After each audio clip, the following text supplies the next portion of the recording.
There was a quote that I really like, and it says like, "If you can change it, why are you stressing? If you can't change it, why are you stressing?"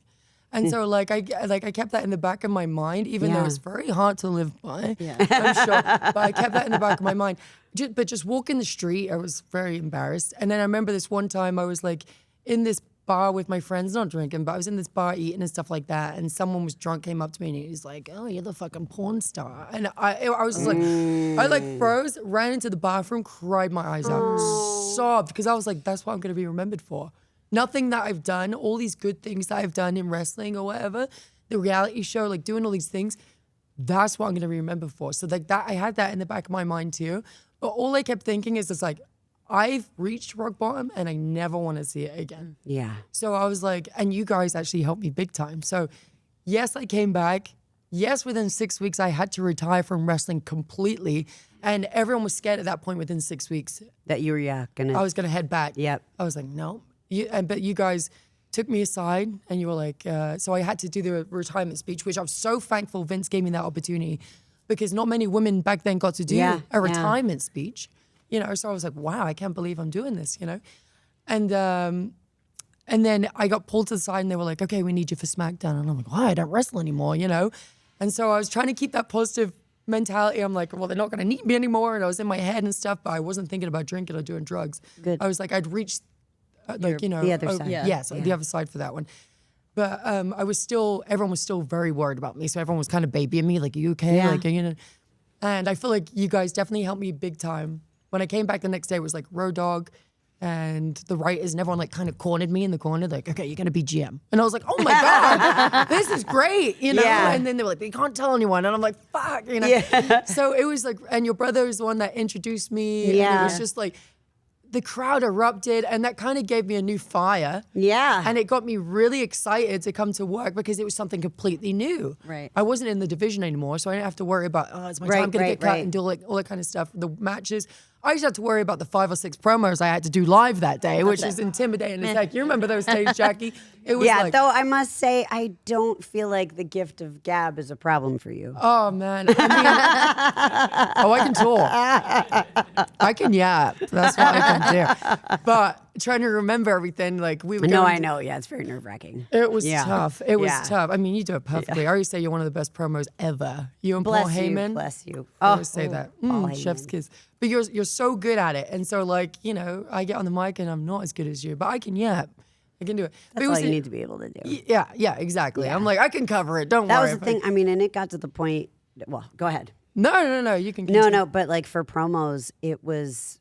I mean, there was one day I remember specifically where, and I don't mean to. I'm not saying this in a negative way, but it was like just a time period where maybe scripts changed or whatever, and I had this whole promo that I hadn't seen all day, and the person who was responsible for it wouldn't share it with me until it was approved by Vince. He approved it in the commercial break before my entrance. And then that person runs off to go print it. I'm like, you're like, I turned and I looked at him and I'm like, so I'm going out there in about a minute and a half. It's the commercial break before my entrance. This person just ran to print the promo. Can you please tell me what you want me to say? oh my, did you nail it? What's that? Did you nail it? I did. I got the points. I got the points. Yeah. Yeah. But that's the thing. You got to just You have to learn. but stick the points in your head and then you can figure out the rest. Well, there was know? this other time, thanks to your dad, he had given me a promo for AJ, and the fans loved this promo for some reason. Thank gosh I remembered it. But it was like a Valentine's card. Yeah. And he was like, I want you to go out there and read a Valentine's card to AJ, and there's this whole poem in it, and the writers gave it to me luckily like an hour before, and I was like, great. And I was like, you know what I should do? I should practice this in my head just in case he takes it away from me, you know? Right? Because you know what he was like. Yeah. Yeah, I was like, things would change on a dime. you know? Yes. And so as I'm about to walk through the curtain, he stands up. He goes, Paige, get over here. And I was like, okay. And he goes, Yeah, he loves you don't those need last minute. that. Fuck. He goes, give me that. And he was like, you don't Nice. need that. And I was like, oh my God. And Give luckily, it to me. I need it. yes, please. And luckily, I went out there and I remembered it because I got so used to him That's changing so things smart. Yeah. so quickly. Yeah, So you got to be prepared. You got to be Right? prepared. That's And it. You just got to try to imagine every possible scenario and prepare for it. The thing is, he would always still find the one thing I didn't prepare for. Like I would have a business plan. I'd have everything all mapped out, and I tried to poke holes Sorry, I'm and think through. laughing. No, but it's amazing the Yeah. knack, right? Oh. I thought of every scenario I could, and it's just experience is the best teacher, right? Because 100%. I don't know all of the like situations. I only knew what I had lived through at that time. Yeah. So I would come make the presentation, think I nailed it, yeah. and he would always he was great. Like he would always listen, and we'd get to the end, and he'd go, and it would always be a pause, like a good 30 seconds. Oh God. And he'd be kind of just very thoughtful, right? And then he'd go, "What about this?" And it's like, Why are you doing this to me? why did you have to ask about that? Like I didn't think about that. Yeah. And then, well, sir, I'll get back to you on that one. Yeah. That's Yeah. the worst feeling in the world. It's the Yes. worst. It's Yes. the worst. And you know what To really? feel unprepared. Yeah. You know what? Even though you went in with 20 possible backup plans. Yeah. Yeah. He'd always find the one. He always finds it. Yeah. And you know what trained? Like we had FCW before NXT, you know. And so the thing that really helped was rest in peace to this king right here, but Dusty Rhodes. Yes. Love that guy so Absolutely. freaking much.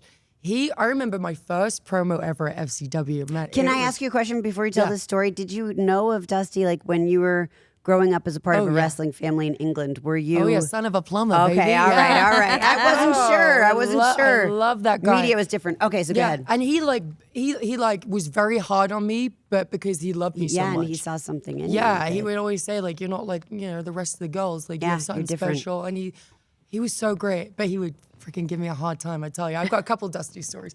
So the first one is, I just get there. I'm like 18 or 19 years old. You know, I'm a baby, and it's intimidating to do a promo in front of your peers. So Yeah. the first day I'm there, I'm That's doing a the promo. most intimidating. That's the most Yes. intimidating. And so I go up there and I do like, you know, the generic promo like you see in the movie and stuff. And he was like, no, not good. And then he goes, Roman used to be called Liaki back then. Mm-hmm. He was like, Liaki, baby, get up there. And I was like, I just met this guy, you know, and he's like, okay, like he didn't have to do anything. He just had to sit in a chair. And then I had to pretend that he had No. dumped me and stole my toaster. And I had to like do this whole promo while he's just sitting there like, you know, I was like, God, this is terrible. But it was intimidating. And he would do that all the time. And then he'd be like, okay, baby, you got an invisible letter. And you have to go through all the stages of emotion. Like you're reading it. It was always a breakup. Wow. Always a breakup. He just probably thought that was relatable. Yeah. I was like, so I preparing had to do all these different like happy, sad, mad, like all these kind of things. And then there was just one day where he was like, I need you to be the mysterious raven-haired lady, right? And I was like, okay. And then he was like, I want you that's to say a interesting. lot without saying anything. And I'm like, I was like, okay, how do I do Okay. this? And then at one point we had moved to the PC at this point, and I was just really frustrated. I didn't have any creative in my head. I was like mad as hell. And I delivered this terrible promo. I admit it. It was bad because I was being lazy with it. I was like, I can't think of this promo that you keep on wanting me to do, and none of it is good enough, you know? So he was like, I asked you for chicken dinner, and you give me chicken shit. And I was like, fuck you, motherfucker. And I stand up and I run off and I run upstairs in the PC, you know, into the Yeah. girls' locker room. And then all of a sudden, about like a minute later, I hear a knock at the door and he was like, is my porcelain princess in there? Oh, I love And Dusty. I opened the door and I'm like, I'm really sorry, Dusty. He's like, sit down. So we sat on the step and he goes, first of all, nobody calls me a motherfucker.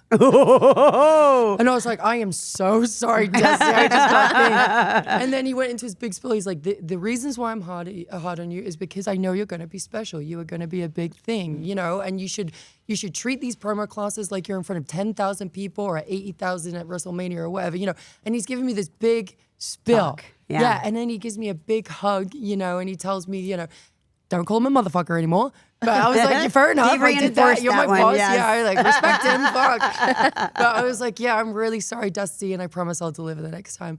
And so the next promo I did, I went completely out of my comfort zone and I sang.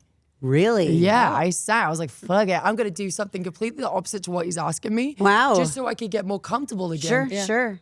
So I did this promo with Shul Guerrero, and we like did this promo. And at the end, we just sang together, And it went really well. He was Wow. like, this is great. This is what I want to see, you know? And I was like, okay, but you asked for Mysterious and all that kind of stuff. I was like, whatever, Dusty. Like, this is what you want? That's good. So then I started just doing promos where I would take scenes out of movies. Oh, yeah. You know, and just reenact them or do something a little different. I did some stuff with Bailey. I remember a bunch of these promos got leaked onto the internet. Oh, yeah? And there was one where, like, I did a promo with Bailey when she was still doing the hugger gimmick with the Right, side right. pony. And it turned me into like the Scream Queen, you know, where I was just like, I'm a big fan of you, Bailey. I love you, you know. And I was like, you know, and I give her a hug and she rejects me, and I'm just like, oh, and I take my hair out and I scream and stuff. And like, I just had so much more fun with Yeah. it because I kind of just That ran was with the it. whole point. That's what he was trying to Exactly. get you to do. Exactly. And we'd have like Christmas where we do karaoke and stuff Yeah. like that. I miss him so much, man. Yeah, I know. I miss him so much. He was so great and he was so knowledgeable and so talented, and he stuck up for us a lot. Yes. He had our backs every single time. He was so He's great. a great leader Oh man, so Great great. leader. So great. I miss him. I miss him a and lot. funny. So funny. Such a character. Oh man, he's so I mean, funny. only His in our giant business. Elbows, 'cause of all Yes. the- you Yep. know, like, Yep. oh, what a Tell you guy. we are The destined Oh my God, no! Oh, You found yes. it. Yeah. Oh my God, I'm so Can you turn it up? Why? Because I like pogo sticks. I like hate to wear you my guys so hair on the side. Sweet. And I like bows. I can see that. But I know one more thing that you like. This guy is ready to give it to you. What? A hug. No, hug me. I'm sorry. You guys are so You're young. even a wrestler. I'm not gonna You look like you're at you camp. freak. A freak? Oh my God, little scruffy girl. Mm. My head's still like that. But Paige, that good. wound up being your scream. It did end up being my back scream and everything. Well, you know, the first time I came there, like the reason why I got signed was because I was different, right? Right. And I remember Hunter being like, I always remember he shook my hand, he said, "Welcome aboard," and I was like, "Oh my God!" Like Triple H shook my hand. You were know? different and special. You just Thank don't you. understand. Thank you. But at the time, I was just like, oh, it's because I'm a little gothic little sure. emo. You're you just know? yourself. Yeah. Yeah. And the trainer at the time down there, he's not there anymore, but he was convinced I had to be like a diva. He was convinced. He was like, you need to wear color and like, and I was like, okay, I'm trying, but the reason why I got signed was because of the way I look, you know? And so I kind of pushed back a little bit. And then he was telling me that I couldn't do my scream on my entrance and stuff. And I was just like, well, it's kind of, you My know, gimmick. my gimmick. And Yeah. it was just like, honey, Dusty was just like, no, she needs to do this. She needs to do this. So they would bicker about it all the time. But he was like, no, I'm the head coach. I know she's not supposed to scream or dress like that. And so you guys had, we would be brought up on the Rain roster every time you come to Florida, like just to visit a Raw or SmackDown, right? And so there was a Raw there, and I wore a blue dress because I thought I had to wear some color, you know? So I wore this blue dress. And I'm super pale with this blue dress. I used to be way more pale than this. Like I was pale. I was sickly The pale. porcelain princess. The porcelain I love princess, that. baby. I love yeah. that. And so like I thought I was really proud. I'm like, I look like a diva. I look like a diva, right? And I was so proud of myself. And I thought my trainer at the time was gonna be proud of me. And then afterwards, we all get back to the training facility, and he talks to all of us saying everyone did a great job and stuff. And he goes, I just want to give one person their flowers. They went above and beyond, did exactly what I asked them for, and I'm really freaking proud of them. So Summer Rae, and he turns to Summer Rae, and she's got beautiful, you guys. She had blonde hair, she's tan. I remember like her, yeah. diva, Yeah. you know, like just your typical, like stunning diva woman. And I was crushed, and I was like, I will never. You'll do what never I be fucking- able yeah, to. no, Yeah. I'm never gonna make you happy. I'm never gonna please you. I'm gonna be completely myself. I'm gonna Yes. stick to it. Like, and at the time, there wasn't anybody like me. No. So why was I trying to change for a trainer? There's still nobody like you. There's no one like me. No. Yeah, I'll take And now that. you're back. Now I'm back, Yeah. baby. This is my house. Yeah.